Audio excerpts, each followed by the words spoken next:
In this episode of KubeFM, I spoke with Andy Charlton from Timescale about some of the technical limitations of using Kubernetes StatefulSets for managing Postgres workloads, and why Timescale decided to build a custom operator instead.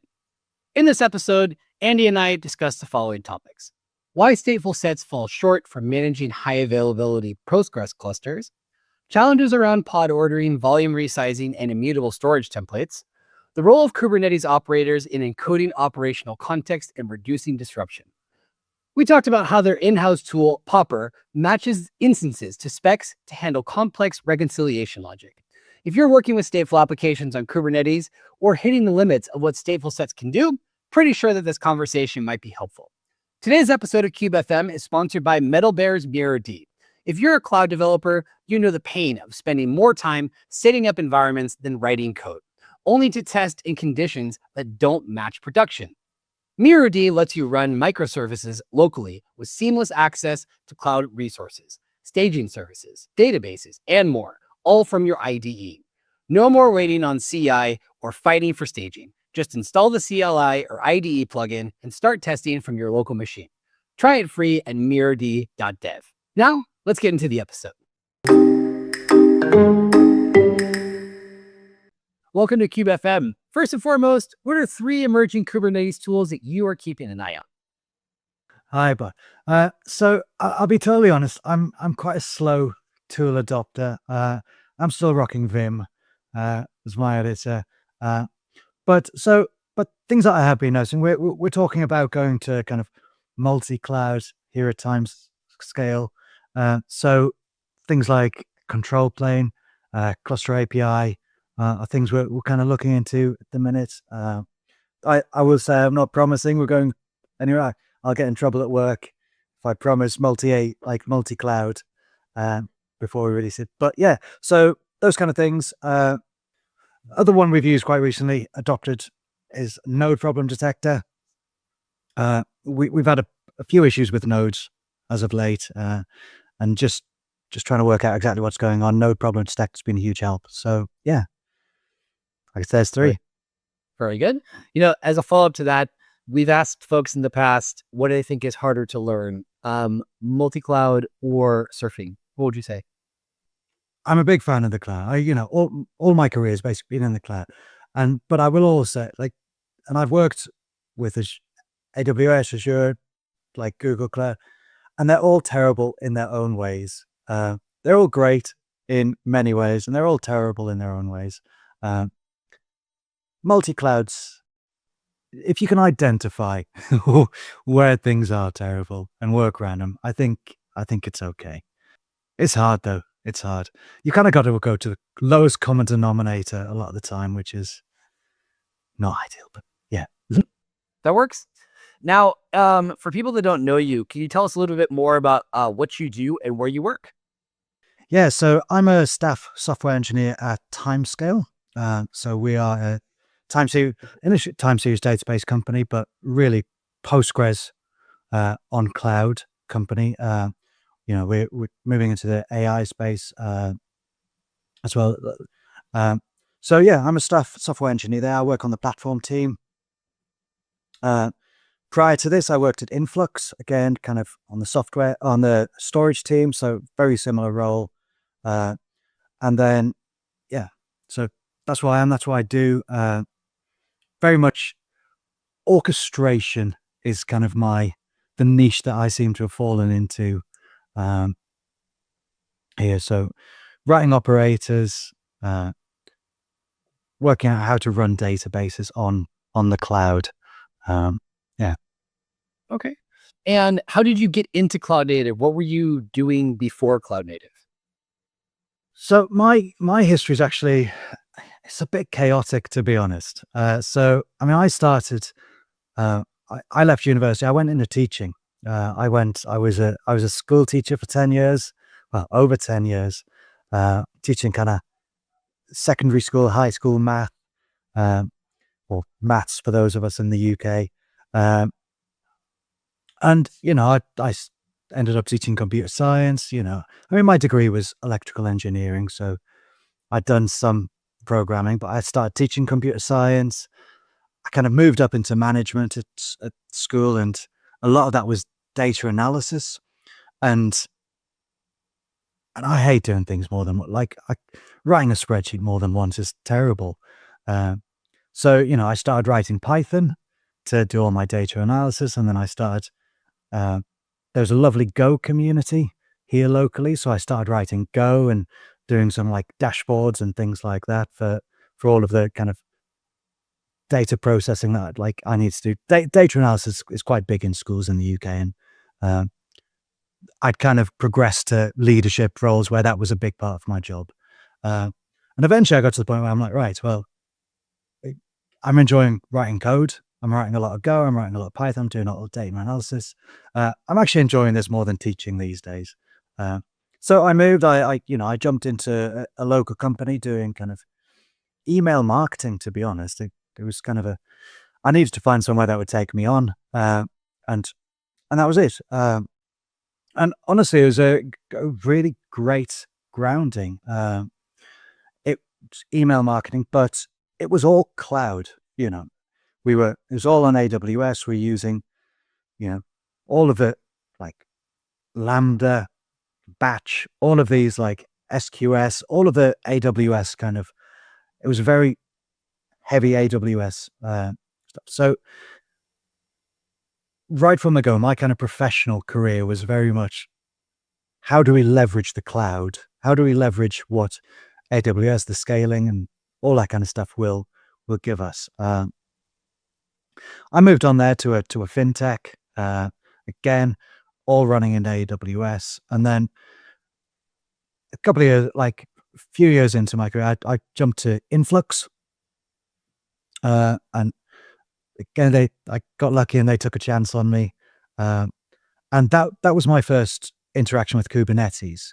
Obviously I was used to the cloud and kind of, we do everything through cloud formation and stuff like that with AWS. But so this was my first big kind of jump into Kubernetes. And yeah, I just kind of, I think with my mathematical kind of background, kind of the way I want to go is like scheduling problems, provision. That's kind of my jam. So moving to a company that we're doing Kubernetes, again, it's databases. The problems are scheduling. How do we provision things in it, like keep availability, and you're moving data around. So yeah, that was my kind of introduction into Kubernetes. And then I did a couple of years at Influx and then moved over to Timescale, and obviously still doing something very similar. Yeah, so that's my background really. And the Kubernetes ecosystem moves quite quickly. What's your method? How do you stay up to date with all the changes that are going on? It is quick, isn't it? It's so hard. And I'll be honest. So obviously working with a database company, I always think people you pick a database because of its features and it's how the data model works and things like that. And a lot of people come to Timescale because it's Postgres. We've got great support, like great history. It's really stable, and we've got great features on top of that. But once a customer comes to a database, it tends to be pretty sticky. So you don't move off unless it becomes unstable. It becomes, it's too expensive and things like that. So really my baseline is kind of stability. And I'm a bit kind of boring is better. So I'll admit I'm a little bit behind the curve, but we don't jump to kind of alpha features or anything like that. So we wait for things to bed in. Release notes are obviously kind of the best guy to work out what's coming up. But even then, it's such a hard thing to keep up with, I think, and just understanding what is going to impact you and your business and what opportunities are out there. I think that's probably the hardest part of the cloud journey, is understanding what is coming up, how to leverage it, and sometimes if there are any kind of problems that are sitting there on the horizon for you, so not a great answer, I don't think. I don't because I think I've just told you it's hard, and I'm a little bit behind. So, yeah. I don't think you're certainly not, we've done 5 seasons of this podcast, and I think all of our guests would be in agreement that it is hard. There is no silver bullet. There's no, magic solution. There's no, shortcut. Everything's going to involve some trial and error, being patient. And to repeat also what you mentioned, that boring is better. When we talk about, celebrating 10 years of Kubernetes last year, its 10th birthday anniversary, is thinking about how the next 10 years is going to look. And a lot of people hope that it becomes something boring, blurs in the background. Kelsey Hightower calls it, a platform for building platforms. Some people we've had podcast guests talking about, tracing the history of Linux and looking at, at Kubernetes side by side. Linux is obviously over 20 years older than Kubernetes, but there's nothing wrong with something being boring. We know that it just works and we don't have to worry about it so much. So I don't think that's a bad answer at all. There is no right or wrong answer. If you could go back in time and share one career tip with your younger self, what would it be? I think one thing I think is really important. One thing I try is, as a young developer, I think it's easy to take things on fairly superficially. I think a big thing for me is responsibility, and taking ownership of things. I'm very big on taking, if I'm doing something, I'm going to own it. I'm going to see it through from kind of into production, like from conception to production, and monitoring it afterwards. I think there's an element of professional pride in there that I don't want my stuff to break. So I think whatever you're working on, own it. Make sure you understand it well. If you're in a position where you're just kind of cranking through Jira tickets, and you don't really understand exactly what's going on each time, you're just tinkering a little bit. I think that's not a great place to be learning. And if you're going to be learning and you're going to be getting better at your craft, you've got to earn it. Like, you've got to own things, and you've got to dig in and understand them well and be responsible for them. So when the on-call ticks, and you've got to fix things. Own your stuff would be my tip to any younger developers. Yeah. Good. The next questions, we're going to be taking a look at an article that you wrote called Replacing Stateful Sets with a Custom Kubernetes Operator in Our Postgres Cloud Platform. So today we're discussing how Timescale replaced Kubernetes StatefulSets with a custom operator for the PostgreSQL Cloud Platform. Can you start by explaining the role StatefulSets play in Kubernetes and why you needed something different? So StatefulSets are great. I'll just get it off the bat. StatefulSets are great. When you first start writing anything, like developing any kind of stateful application, StatefulSets are, a great early tool.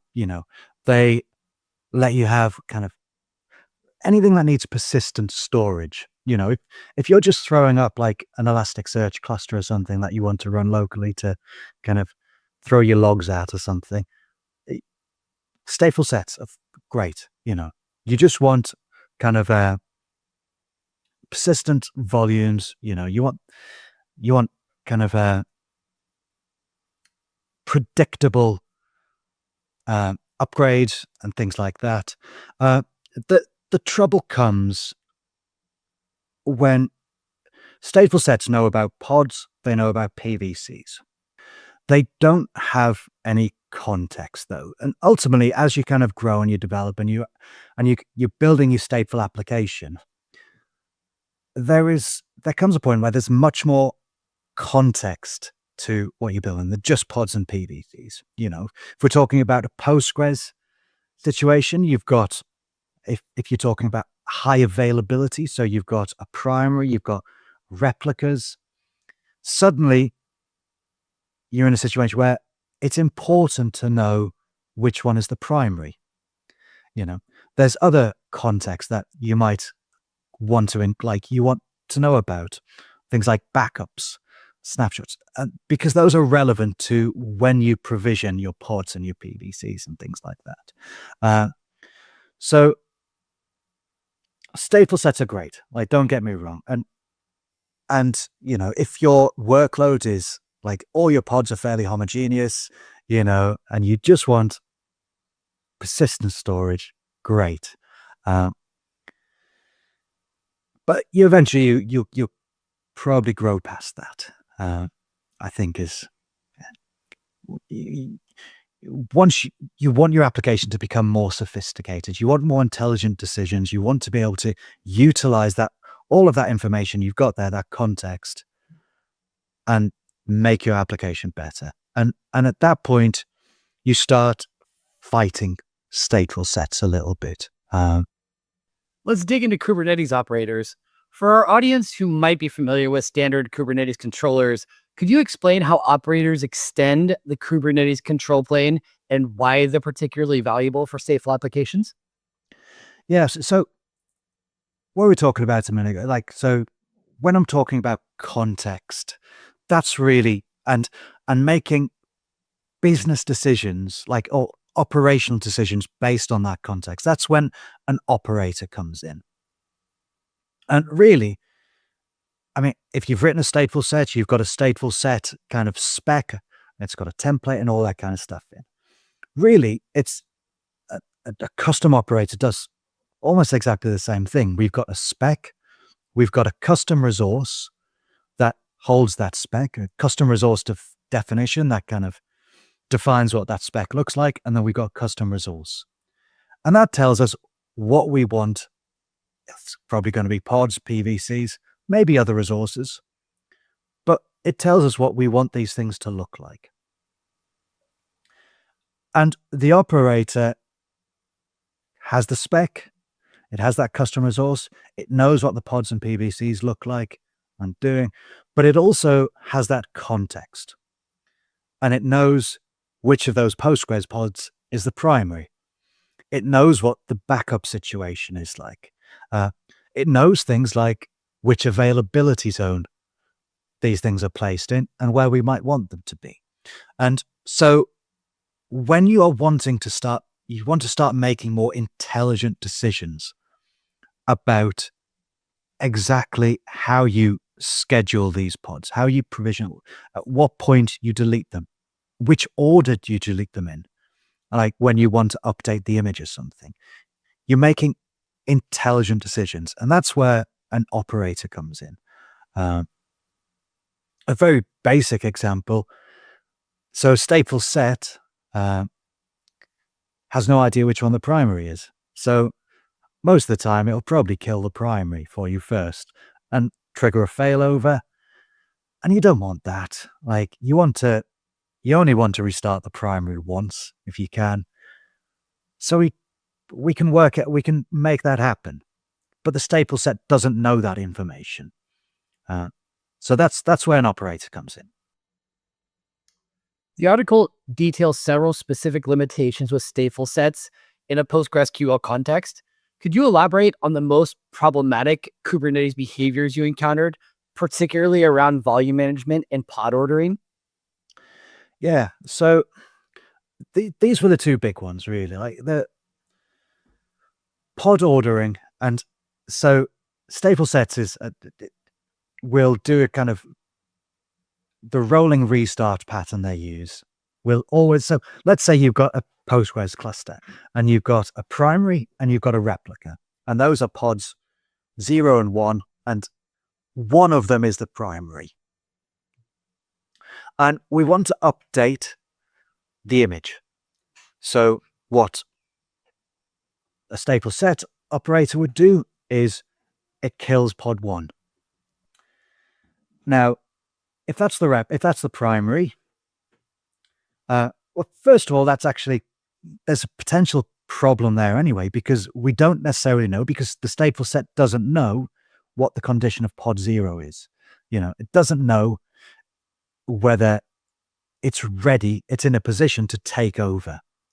So it'll kill it, and hopefully it fails over correctly, but it might not. And we start to see some of these edge cases.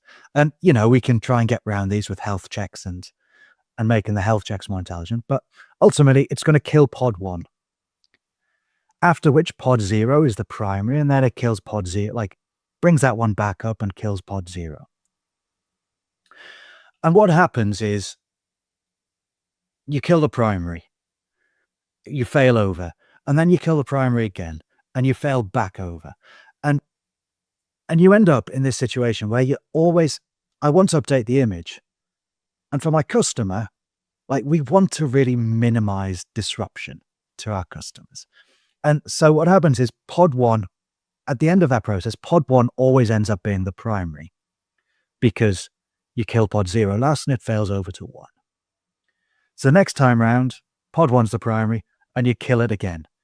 And you just always, what happened was you're always terminating the primary first. You think that's probably not a big problem, but actually for some customers, that is quite disruptive. And then, so we also talked about volume management. So with a stateful set CR, the resource, it's immutable. The volume template is immutable. So initially you provision a database and it's got 50 gigs of storage or something like that. And then the customer uses the database and puts some data in, and we need to increase that. And so I can't just go in and edit the stateful set template and say, oh, bump it up to 100 gigs. No, you've got to have something external just do that. You've got to have something external say, all right, we'll patch this PVC to try and update the spec. So increase the size. And then you think, all right, I want to add a replica to this stateful set. But what I can't do, or what I really don't want to do, is just add the replica first, because then I'll have a volume which is completely the wrong size, because my stateful set was created a while ago and it's still stuck on 50 gigs. And this customer's got a database that is 12 terabytes. You're like, okay, so now I've got to have an external service that's provisioning all of my PVCs. And you're like, right, so actually my stateful set can't do, when it gets down to it, I can't rely on the stateful set operator to do anything related to my PVCs, apart from maybe delete them when they're no longer needed.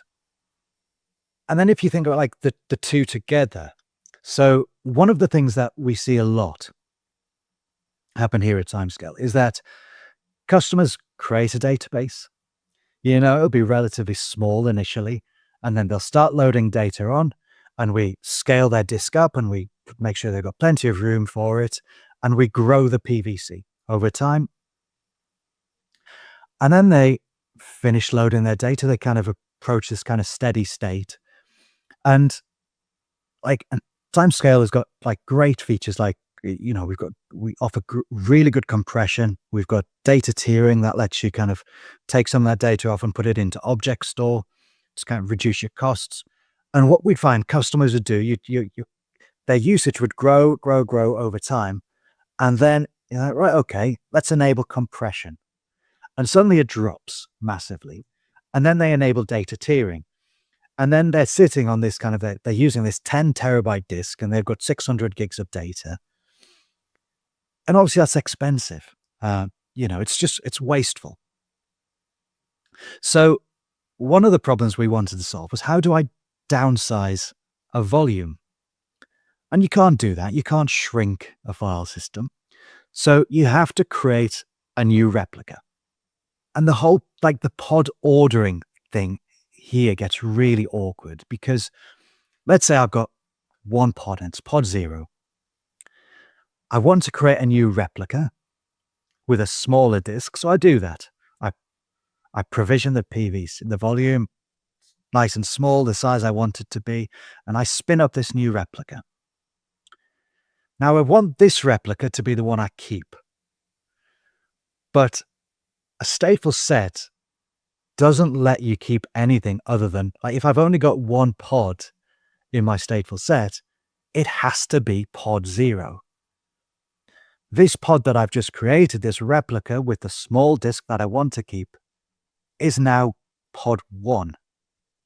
And there's no way of saying, I want to keep this one, this nice one that I want with the right size disk, and get rid of this one.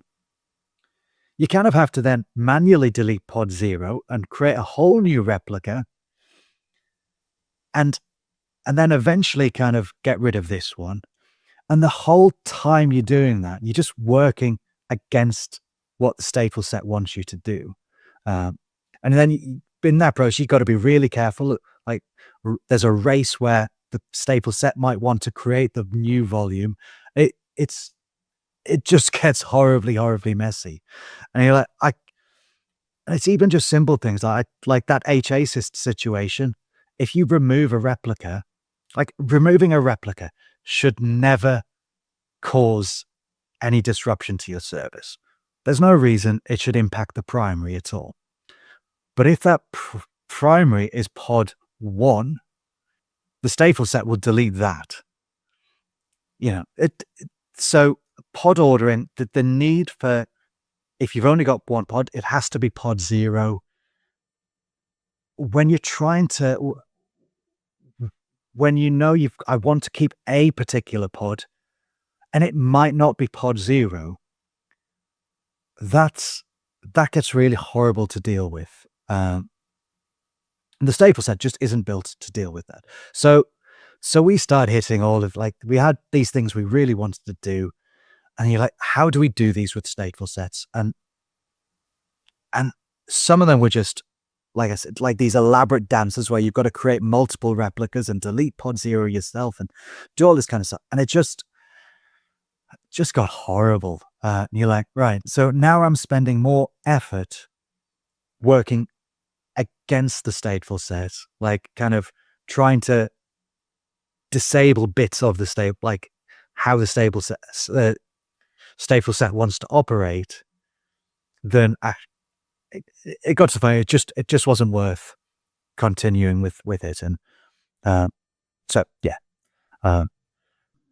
Now, understanding the reconciliation model is crucial when designing a custom Kubernetes operator. What were your key design goals for Patroni sets, and how do they address the limitations of the standard Kubernetes reconciliation approach?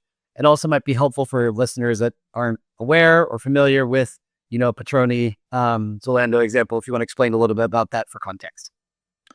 Yeah, so I'll answer the last bit first. So Patroni is basically a tool for managing Postgres in the cloud. It'll handle which pod is the primary, it'll handle switchovers, it'll handle, kind of streaming and streaming to replicas and all that kind of stuff. It will manage those. And we rely on Patroni heavily. When we spin up a Postgres pod, PID 1 is it's always Patroni, and it's Patroni that launches Postgres and manages Postgres within the pod for us. And it feeds back to the cluster by it. Patroni will annotate your pods, like the pods it's running on. It'll annotate its own pod to say, this is the status of this pod. This is the role. It's now the master or the primary, or it's a replica and so on. So that's what Patroni is, and that's what Patroni does. Now, the reconciliation loop. So just for anybody who hasn't dealt with a controller or an operator, basically what the reconciliation loop is all about is you've got this desired state. You've got your CR that tells you what your cluster should look like. You've got your pods, you've got your PVCs, you've got the state of the actual cluster. And the reconciliation loop is all about, how do I get this cluster to this state? The design goals really, when we're thinking about it, is what I want to achieve is you're looking to get this kind of desired state. You want to get this cluster into this desired state. So one of the main goals was that our operator would handle all of the intermediate states when we're trying to get this cluster from here to here. So, for instance, we were talking about downsizing a minute ago and how you've got to spin up additional replicas and things like that. What I want to be able to do is just change my CR to say the volume for this service now is not a terabyte, doesn't need to be a terabyte anymore. Let's shrink it down to 400 gigs. And so what the operator then does, it could say, right, my PVC is still a terabyte. It needs to be 400 gigs.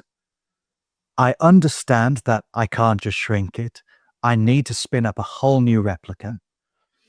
And it will spin up that replica. And it'll spin up the pod and get to the pod. And then it'll do a switch over and it'll then get rid of the old one. So all of any intermediate state, we didn't need to, in the CR, we didn't need to say, right, create me a replica with a smaller disk and then remove that, and then update the CR again later to say, oh, remove that replica with the big disk and leave us with the small disk one. No, we didn't want to do that. We wanted to say, whatever spec we had, we should have a path to get there, and the operator should just handle that. What we really want to do, so we're a database company. Availability, is one of our absolute key things. So we want to minimize disruption. So making intelligent decisions about disruption, like actions that will interrupt people's connections and use of the databases is vital. So when we were talking about the stateful sets and the pod ordering and things like that before, we're like, right, we can't have that similar model, because if I've got a situation, so let's say I've got two pods, I've got a primary and I've got a replica, and I'm removing the replica, I want to be able to keep the primary. It doesn't matter. I don't care what ordinal it is. I don't care what number we've attached some number to it. I don't care what that number is. I want to keep the primary. So those are the goals. We want to minimize disruption. We want to minimize the number of actions we have to do, the number of times we have to spin up additional replicas and stuff like that. And really just focus on how can we get from where we are to the desired state and minimize the disruption. The instance matching concept seems central to your implementation. Could you explain this pattern in the context of Kubernetes reconciliation loops and how it helps manage stateful workloads more effectively? This is really huge, like a consequence of removing that pod ordering. And when you think about stateful set, everything's homogeneous and you just got pod 0, 1, 2. So, if you ever want to remove something, you just remove 2.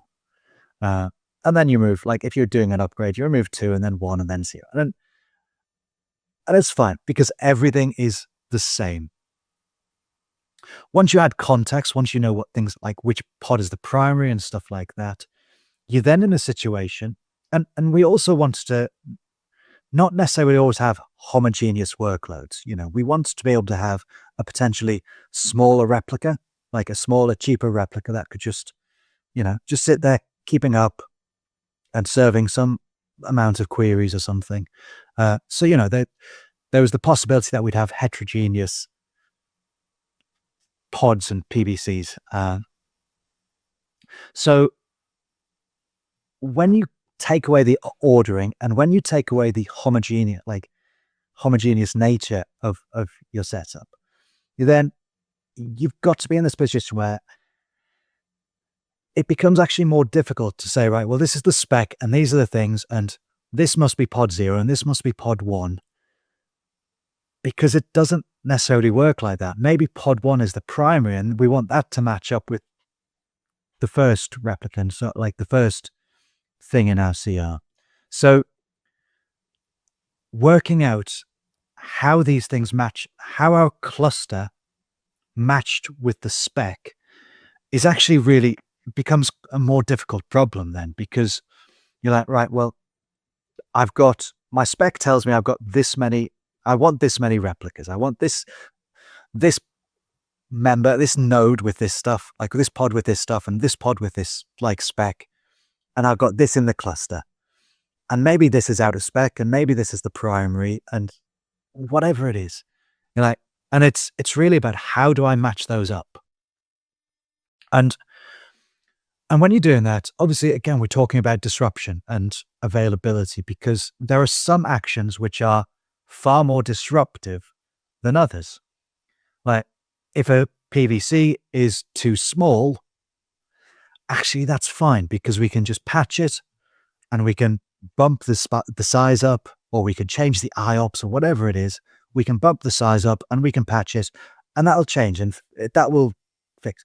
And it doesn't disrupt the user whatsoever. That's seamless. If the image is different, well, I need to restart the pod.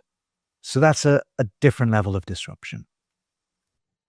If I want to downsize and my PVC is bigger than I want it to be, like the spec says it should be, then I need to replace the whole thing. And then that becomes a whole different type of match. So we're like, right. So that becomes the problem. How do I match up this thing to optimize and minimize the amount of actions I have to do, and then minimize the amount of disruption I have to make to eventually get my cluster to the state I want it to be in. And honestly, that our Patroni set operator, Popper, as we call it, that is really the heart of Popper, is how do we match up what we want to what we've got? And obviously things like which is the primary pod plays a huge part of that. Because if I've got two pods and they're both in spec, but I only want one, I'm keeping the primary. And, we're getting rid of the replica. So, we've got to take all that kind of additional information, that context into consideration as well. You took an interesting approach to implementing actions in your operator using discrete actions rather than workflows. This seems to align with Kubernetes' own controller pattern. Could you elaborate on the design choice and how it made your operator more resilient? I think there's always a temptation, just generally as software engineers, like you could say, there's a temptation. Oh, I could just do to always say, oh, I could just do that. We could just do this here. And we could just make, so, and there's this temptation. So let's say we take a really simple example. I've got a cluster, it's up and running, and I want to add a replica to it. And I go through my reconcile loop and I think, all right, let's add a PVC. I know I want to add a replica. So let's add a PVC, let's add a pod, let's get those, and we go through the reconciliation loop, and in one reconcile, we do all of these things, We spin up the PVC, we spin up the pod, so on. And that's okay, There's, I've seen many, I think there's two kind of design choices when you make an operator. There's this kind of approach where you say, all right, here's my spec, here's my state. Let's work out all the things that are wrong or out of kilter, like out of spec, and let's just fix them all. Let's just go, I'll create a config map and I'll create this secret that's missing and I'll update this and I'll just do it all in one big go. Because, I can just do it. It's fine. I know it needs doing. Let's just do it. I think what then becomes hard, so taking this kind of adding a replica example, you've got to be, if I'm going to create this workflow type approach where, I know I need to add a replica, so I'll just add a PVC, I'll add a pod. You're then in a situation where I've got to be resilient. What happens if creating the pod fails? I've created the PVC successfully, but I failed creating the pod. So then my workflow needs to be resilient to the fact that if I run it again, maybe the PVC already exists, and I need to then accept that it already exists and so on, and then create the pod after that. And that's literally two things. Our process for creating a replica is actually quite a bit more complicated than that, because one of the things we found is replaying wall is a really slow process. So you want to minimize that time. So if we're spinning up a replica, we get a new backup, because recovering from backups a lot quicker. So we we request a backup, we wait for that to complete, and only then can start spinning these things up. So it's quite a long, drawn out process. And obviously then you need to be tolerant at each stage of this kind of flow. What happens if it fails at this point? And that becomes quite hard to kind of manage. And I think one thing you really want to avoid, particularly stateful, one of the hard problems with stateful workloads and orchestrating stateful workloads is that if there's a weight of data, some of these things take a long time. If I'm spinning up a Postgres replica maybe the primary it's got 10 terabytes of data, however you optimize that, it takes a long time, unless you want to pay for AWS's fast snapshots or something like that. It takes a long time. Just fetching that amount of data from S3 takes a long time, so you really can't rely on any one reconciliation loop doing all the things you need. Even if it takes 10 hours to spin up a replica to do these things, then you can't just block. You can't just have this one reconciliation process taking 10 hours. And so the approach we took, and this isn't novel, this is not unique, a lot of places do exactly the same, is that really we boiled it down to what actions am I ever going to want to take? I might want to create a PVC. I might want to patch a PVC. I might want to create a pod. I might want to delete a pod. I might want to request a backup. All of these kind of things that we think, right. And when we do a reconcile, what we do is kind of iterate through each of those potential actions we might want to take. It's like, right, let's have a look. Do I want to create a pod? And for each of those actions, we basically ask the questions, do I want to do this? Am I in a position, should I do this? And then we also ask the question, can I do this? So if there's a pod missing, then yes, I absolutely want to do that. I want to add a new pod. Can I do it? Well, is there a PVC there yet? If there isn't, then no, I can't. So when I want to create the PVC for my new replica, should I do it? Well, do we need a new replica? Yes, there is. Okay, great. Is there a recent backup? Because I don't want to sit here replaying wall forever. So is there a recent backup? And if there isn't, then no, we won't do it. And so each action has a very defined set of conditions under which we do it. And again, equally, a very defined set of conditions under which we can do it. This allows us also to think about things like, so our customers can specify a particular maintenance window, like a 2-hour slot during the week where we can do a minimal amount of maintenance. We restrict that to performing a switchover or something. We have maintenance events kind of quarterly where we upgrade to the next Postgres version. And those give us those give us permission to, if I want to restart a pod, I've got a new image, having the permission, that those questions, can I do this? That helps us tie into the whole maintenance idea of those windows. That is another question. Can I do it? Have I got permission to do this because I'm in maintenance? If I'm not, then I can't. So I think it makes it a lot easier to understand when you can say, when I want to know, if I'm trying to debug something, it's like, why hasn't it created a pod? It's like, I can go and look at it and say, well, it's very obvious under which conditions a pod is created. And it's very obvious under which conditions a pod shouldn't be created. So debugging, it's so helpful for debugging, just having that process of just being able to consider each action individually.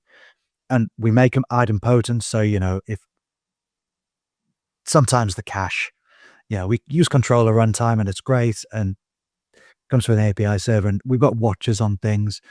But sometimes the cache is invalid because that's one of the hard computer science problems, isn't it? But so that's the approach. Very much each individual thing we might ever want to do and work out the conditions under which we can and should do it. And I'll touch on testing a little bit there as well, because one of the other big problems about stateful things, you've got to get the sequencing right. If I've got an operator and they're just spinning up a load of resources, sequencing doesn't really matter quite so much. But here, I want to ensure that if I'm taking let's say I've spun up this new replica as a downsized kind of candidate. And what I want to do when that's up and running and I'm in maintenance, I want to switch over to it and then get rid of the old primary. What I want to make sure is that what I'm doing is doing the switch over first and then deleting the old primary. So in our testing kind of suite that we've got, it's very much each reconciliation loop performs a single action. And we look at it, and when we go through in our tests, it'll say, right, well, which action did this reconciliation loop perform? And some of them do nothing, and that's fine, or we wait until one does trigger an action. We say, right, the action for this reconciliation loop, we should have done a switchover. And then a subsequent reconciliation, we should have deleted the old primary pod. And then we should have deleted the old primary PVC, and so on. So having a single action performed per reconciliation helps there enormously as well. Let's talk about practical results. Could you share some specific examples of Kubernetes operations or maintenance tasks that become possible with Patroni sets that were difficult or impossible with stateful sets? Yeah. So, like I said, downsizing volumes, that's been a big one. We also, our operator is AZ aware. So we did back in May last year, I think it was, we did a big kind of AZ consolidation. We were split over 5 AZs in some zones at one point, and that's terrible for your node packing efficiency. So, we were able to consolidate that down to 2 or 3, depending on the region.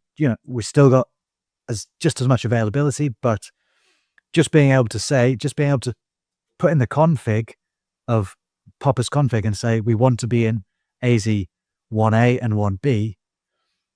And it just dealt with it. Anything that was elsewhere, it spun up a new replica in the AZ that we wanted to. In the maintenance event, it switched over and nobody ever noticed. So one of the other things we see, obviously, I keep talking about availability, downtime. We want to minimize downtime. So what will happen sometimes, or what we start seeing, was customers would resize their instance. So they get to decide how big their database is. And they go from, let's say they've got a 4 CPU instance and they decide, right, that's not quite handling it anymore. Let's bump it up to 8. And sometimes what we'd see is, right, well, there isn't room for an 8 on this node. Like, there isn't room for 8 CPUs on this node. We need to spin up a new node. And that takes, it's hopefully it's quick. Hopefully it's a few minutes. But it's not always. Sometimes that's a little bit longer. So it's not just when customers resize. Sometimes, like during maintenance events, we want to do a Kubernetes upgrade. So we want to retire all of the existing nodes and create new ones. And obviously you want to kind of do that lazily as they are required. You don't want to say, right, at the start of the week, I'm using 32 kind of 12x larges. So let's just spin up 32 new 12x larges. Because it costs, you want to do this lazily, and just as the week goes on and people's maintenance windows and they start getting restarted, they just want to trickle through and start filling up all these new nodes. A big thing we do now is whenever we want to do that process, we're retiring nodes, we've got taints we apply to them, or if customers are resizing their instance, we create like a scout pod and a PVC to say, right, can I place this pod, like a pod with this spec on a node? And this pod's, we call it our over provisioner pod, has got, a very low priority class. But what it means is until that places, we don't restart the actual database pod. So we kind of say, right, here's room. We know it's managed to place and it's running on a node. It's not doing anything. It's just sitting there, but it's running on a node. And when we restart the database pod, it can evict this one and there's room. And what that means is that the downtime is minimal. We're never waiting for a node to be provisioned or anything like that. It just comes up. So that was something, if we just changed the spec on a stateful set and said, I want to go from 4 CPUs to 8 CPUs, the stateful set operator, it's just going to restart the pod and hope there's room for it. We want to make sure there was room for it. There was somewhere for it to go and place. And so we could just run it. So the customer was back up and running straight away. We also, very similar to like the AZ migration, we saw XFS, which is a file system, use the performance on XFS for Postgres in our testing was a lot better than the ext4 that we were using kind of probably a couple of years ago. But we still had a lot of database that were running on ext4. So we wanted, again, to change all these to XFS. And again, it's another one of those situations where I need to replace the whole volume. I need to spin up a whole new replica and so on. But again, we just change the file system in the spec, in the CR, and Popper just handles that. It'll spin up the new replica, and it does it in a whole kind of just in time. So just prior to the customer's maintenance window, it'll do it. And then once the maintenance window comes around, it'll do a switchover. So there's loads of little optimizations like that. Those things where we're spinning up new replicas and stuff like that. StatefulSets, we could never have done it with that. In fact, the over provisioner pods, we could never have done that with StatefulSets. So all of these little optimizations, all of these kind of things that require intermediate states, and those little optimizations, they just wouldn't have been possible in the past at all. Now, looking back at this entire process of designing and implementing Patroni sets, what would you do differently if you were starting this project today? Whenever you build any kind of project, I think there's always this kind of element of iterative design, isn't there? I think one of the key things, like one of the things we kind of got to later on really was how we tested the operator. And, we kind of went between approaches and things like that. I think getting the testing kind of locked in is so important. I think I love working in the Popper code base now because the test suite is so good. We use a mixture of, like, it's all just env test, to be honest. We don't run kind of kind or anything like that because I don't want to test that Postgres will come up and do all its thing. But we've got really good testing about the sequencing and how they interact with Patroni and all of those kind of things, and our backup clients and so on. So really locking in how you test has been the biggest kind of productivity gain for us, because I'm a huge fan of kind of test-driven development, but it always feels like when you first start hacking on stuff and you're iterating on stuff, you're like, I don't know what my final API is going to look like. I don't know. Writing tests at this point seems a little bit wasteful because I don't know how this whole thing is going to end up at the end. But I think I would have tried to accelerate. Going back, I would have tried to accelerate locking in that test framework because it saves your life. Really, just being able to run my suite test and know that everything is still working, I haven't broken things, is invaluable. Andy, I've been having conversations with people about writing stateful workloads on Kubernetes since 2020. 5 years later, there are still folks in the ecosystem that will simply say that Kubernetes isn't ready for stateful workloads or that it's still just a really bad idea to do so. What's your answer to people that still have that opinion? Let's be honest, running stateless applications on Kubernetes is easier.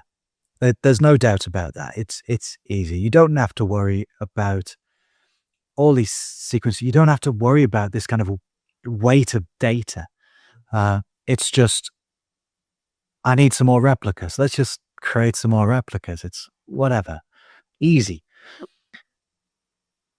That doesn't mean it's impossible. And when I think about the alternatives, so if I'm going to run a database in the cloud, which, clearly people want, they want databases that run as a service, so we need to find some way of running them. And do I want to do that on kind of AWS bare metal? Do I want to rent specific EC2 nodes? No. Kubernetes provides a wonderful abstraction. I'm a huge fan of Kubernetes. It's not perfect, but it has all of the abstractions, the PVCs are, it has everything you need to run things well. There are challenges, don't get me wrong, you've got to be, we run our own managed we run our own kind of clusters. We don't rely on kind of managed Kubernetes at all because that becomes problematic. If AWS is deciding when you restart your nodes rather than you are, because it is doing Kubernetes upgrade, then that becomes problematic. So there are things you've got to think about, perhaps, that you don't have to with stateless workloads. You can't just go in and think, right, I'm just going to provision an EKS cluster and throw a database on there, and just expect it to be up 100% of the time. You've got to be a little bit more considerate about how and when your database can go down, and when you want that to happen, when that is acceptable and when it is not, and the conditions under which it's acceptable. So yeah, it's harder, but that's half the fun, isn't it? Like, well, I think most engineers, we get into this kind of role, this kind of problem space, because we like solving challenges. It's fun, man. Like this, I've found myself this is the niche I've fallen into, and I enjoy it. Like, yeah. Speaking of roles, niches, and solving challenges, would you care to comment on the wall of miniatures that you have behind you? That seems like quite a challenge to paint all those things. You have to have a lot of patience, trial and error. Yeah. Tell me about that. Oh man, I'm just a complete Warhammer nerd. This is I'd like to say it's my peaceful time, just sitting and painting and playing some Warhammer, but actually it's a deeply frustrating hobby when I'm trying to paint these things to look good, and it doesn't always quite work, man. It's just more stress to my life. No, much like running a database on Kubernetes, we might say. Oh no, much more database on Kubernetes is much easier, much easier. Yeah, and maybe less expensive in some ways, depending on your collection. Oh, absolutely, absolutely, yeah. Okay, that's cool though. What's next for you? Oh, but next things here at Timescale are, again, I'm making no promises whatsoever, but potentially multi-cloud, looking at other things like Azure, maybe Google Cloud at some point in the future. I've been doing a lot of work on volume scaling and things like that. So we'll see. I go where I'm required, really, and yeah, looks like Azure is up next, and we see how that works out. Okay. And how can people get in touch with you? There's a Timescale community Slack, where I'm on there, or LinkedIn. If people want to message me on there, then that's fine. Very good. Landy, it's been a pleasure having you with us. We've had a couple other guests, speaking about Postgres operators. Really enjoyed the depth that you bring to the conversation, and look forward to crossing paths with you again in the future. Thank you very much, man. It's been an absolute pleasure.